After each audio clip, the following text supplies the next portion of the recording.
Are you a woman in the middle? You're in the right place. I'm Susie Rosenstein, and you are listening to the Women in the Middle podcast, episode number 20. Imagine living your life after 50 and feeling energized and excited about your future. Welcome to the Women in the Middle podcast, the podcast for women who are ready to figure out what they want and create the life they deserve. Here's your host and master certified life coach, Susie Rosenstein. Hey there, so glad you're here for this week's episode, which is all about how to enjoy the holidays without gaining weight. Yes, you heard me correctly, and I'm talking about you and food. Today, we'll be talking about what you are doing right now that actually sets you up for failure and what simple changes you can make to make sure that you don't have regrets about what you put into your mouth over the holidays. But before we go there, I just have to share another winner of the free hour of coaching. You may remember that winners are drawn from those of you amazing women in the middle out there who have taken a minute or two out of your busy day to go into iTunes and leave me a review about this podcast. This week's winner goes by Garden Girl, and she left a review on November 11th. She writes, I first discovered Susie's podcast on a 5-hour road trip. Boy, did she make that trip fly by. I love the mix of humor, wisdom, and honesty that Susie brings to each show. She really feels like a good friend who will talk about anything, even if it's embarrassing, but also has thoughtful, meaningful advice to share. If you're an over 50 woman, you need to be listening to her podcast. Wow. Thank you so much, Garden Girl. You're so right. I do share some embarrassing tidbits every now and again. So please email me a quick note at susie@womeninthemiddlepodcast.com to get your scheduling link for your free hour of coaching.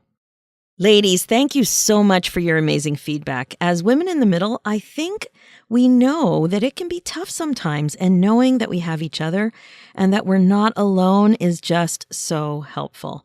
Remember, this podcast is about loving your life after 50. Now, I hear from lots of women who aren't yet 50, and they tell me that they're also getting a lot out of the content that I'm sharing.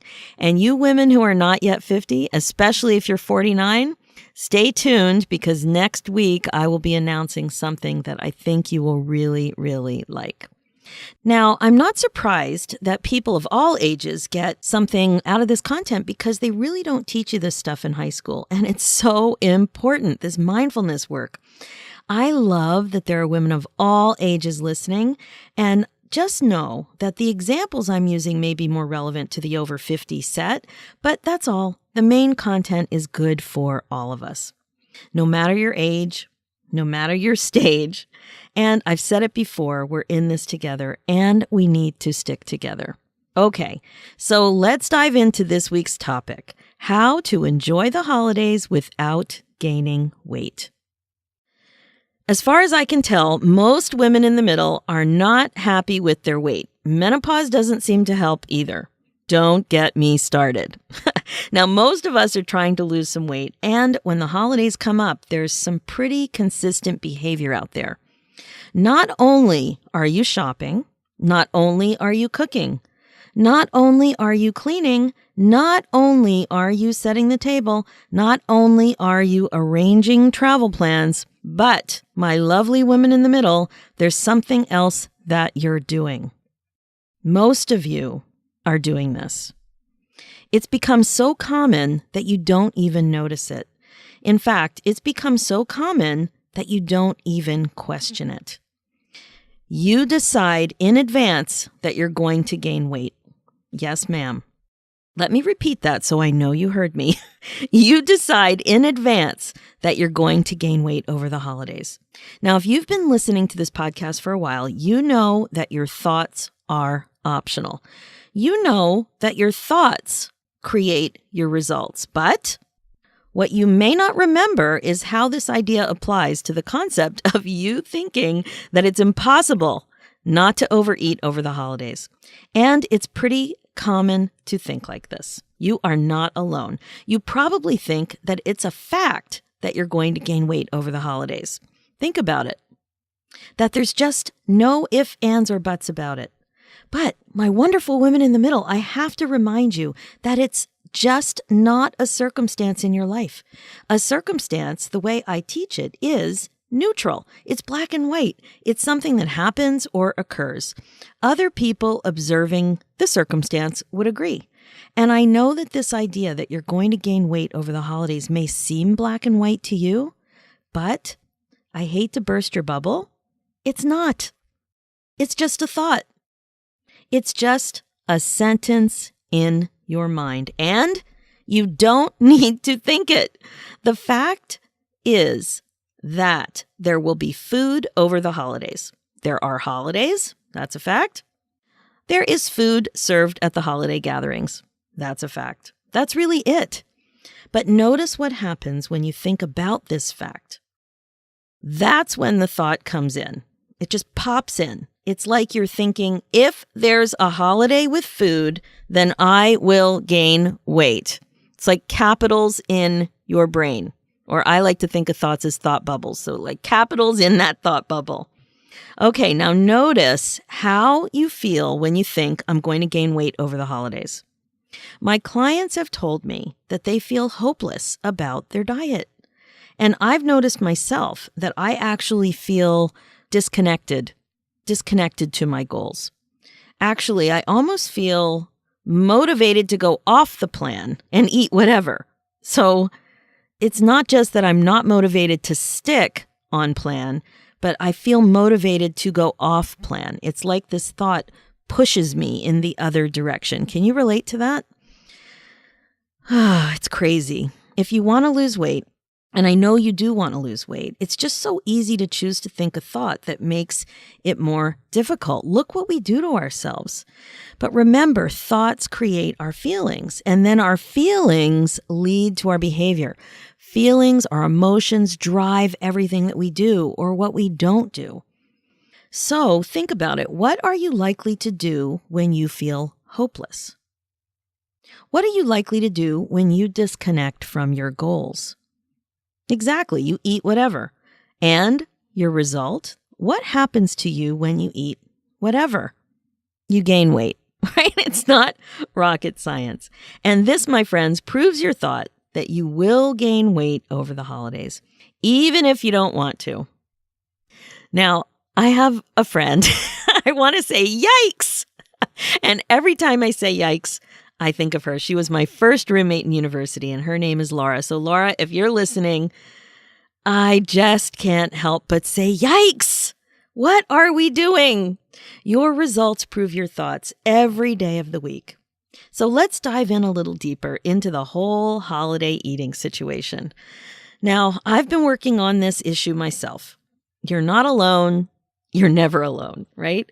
One of the things I've been doing is intentionally connecting to my hunger and sense of fullness. So I come from a family of fast eaters, and it's obvious to me that I really need to slow things down to notice how full I am. I'm getting so much better at it, at recognizing when I'm hungry and when I'm not. It's one of the huge benefits of being a life and weight coach. I've learned these skills to help both my clients and myself.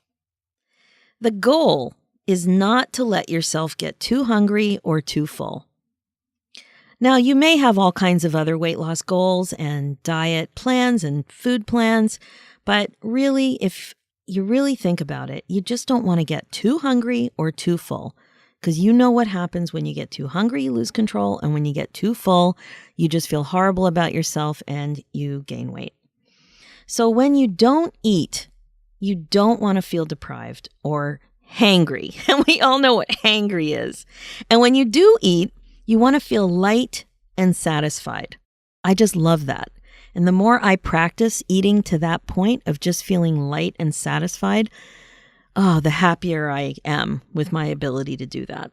So I had a holiday situation a couple of years ago where I was happily eating away, and it struck me.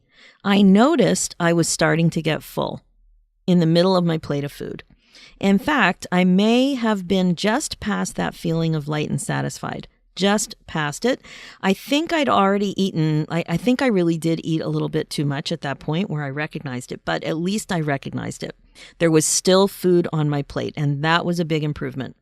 Normally, I would just eat everything on my plate. Once I put it on my plate or once I was in a restaurant, it was served and that was it. Now, in this case, I remember it clearly, we were at somebody else's house for dinner and it was some of my favorite holiday food. So I was figuring out what I thought about the delicious food still on my plate. So specifically, it was a piece of roast beef and some fantastic green beans with crunchy fried shallots on top. I love that. I really love that. And that's when something extremely unusual happened. I paused. I noticed that I was uncomfortably full. So as I mentioned, it was just past that point where I should have stopped eating. So at this point, I was just past that point of I should have stopped and now I'm uncomfortable. So I made that decision to leave food on my plate. It makes sense, right? You shouldn't eat when you're not hungry. Are you laughing out loud yet? If it wouldn't sound so corny, I might have inserted one of those television laugh tracks at this very moment. Of course you shouldn't eat when you're not hungry. It's so obvious, but so many of us do. And sometimes it's not even when it's our favorite food. But for some reason, as I mentioned, this was a couple of years ago, I paused. I paused in the middle of my plate of food with food on it that I really liked. The thought training that I'd been doing for years was finally kicking in. I paused long enough to actually notice that I was full. I remembered the concept that food isn't supposed to entertain. It's supposed to fuel your body. And in the strictest sense, I remember a coach telling me that food is just molecules on a plate. Of course, we don't think of it that way, but that's what it is. So I was like really getting into this roast beef and these beautiful crunchy fried shallots on top of the green beans. But really, they were just molecules on a plate. They didn't need to have the meaning that I was giving them. And I was full. So the idea is when you're not hungry, you shouldn't eat. Your body doesn't need the fuel.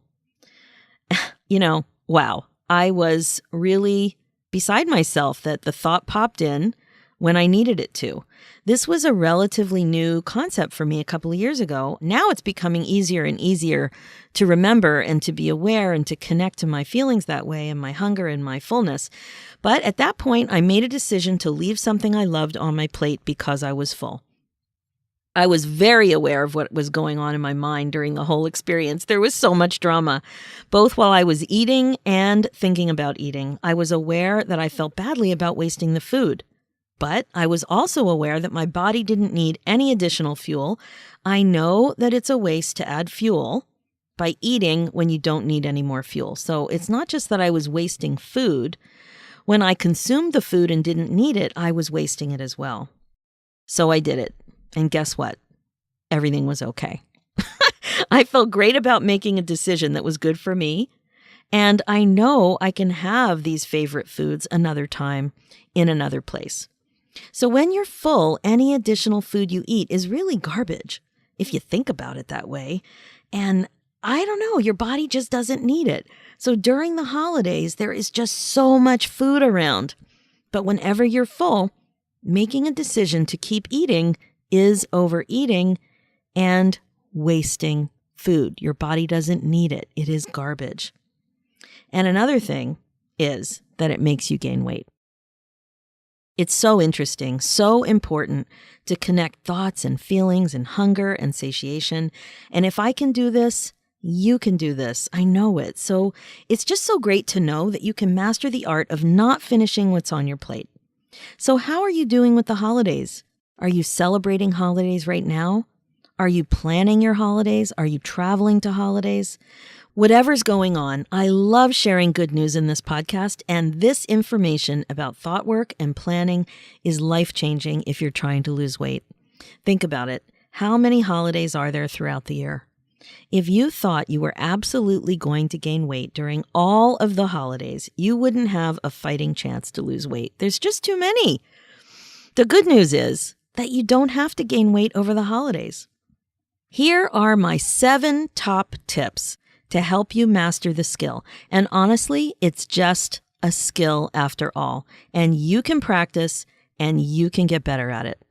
Okay, the first tip is to practice leaving food on your plate. Take a look at your thoughts about leaving food on your plate. There are so many reasons that you might be struggling with this. What do you think about it? Do you think it's wasting money? Do you think that you deserve to eat what you've ordered at a restaurant or what you've actually put on your plate at a house party? What do you think about choosing to continue to eat when you're full? Write down your thoughts and be aware of what's going on in your mind. It all starts here. Okay, number 2, be aware of your thoughts that you'll gain weight just because it's a holiday. That you are actually entertaining a thought that is directly related to you not achieving your weight loss goals. In other words, that you are choosing to think something not helpful on purpose. Why are you choosing to fail in advance? Because you think it's too hard? That people will think you're weird? That you don't want to bother trying? That you worked hard and deserve it? That's a good one. I always think that one. Just notice what you're thinking and remember that your thoughts will absolutely create your results. You can do whatever you want, but you really should like your reasons. So please think about it. Okay, number 3, don't eat when you're full. Practice slowing down and noticing how hungry you are and how this changes over the course of a meal or an evening. When you get the urge to eat more, just watch it. Notice it. You don't have to feed it. It will most likely pass more quickly than you expect. It won't kill you, that's for sure. Remember that you have choices. It's not a done deal. Okay, number 4, plan in advance to pause while you're eating and socializing. Make an active decision before the event to create space without food. What I mean is time that you're not eating so that you build in, I would call it like prep time, basically. Prepare yourself to think about all of the food that will be around you. Think about it. Prepare. Know that there will be tons of goodies around. There'll be nuts in bowls. There'll be Hershey Kisses out in a basket.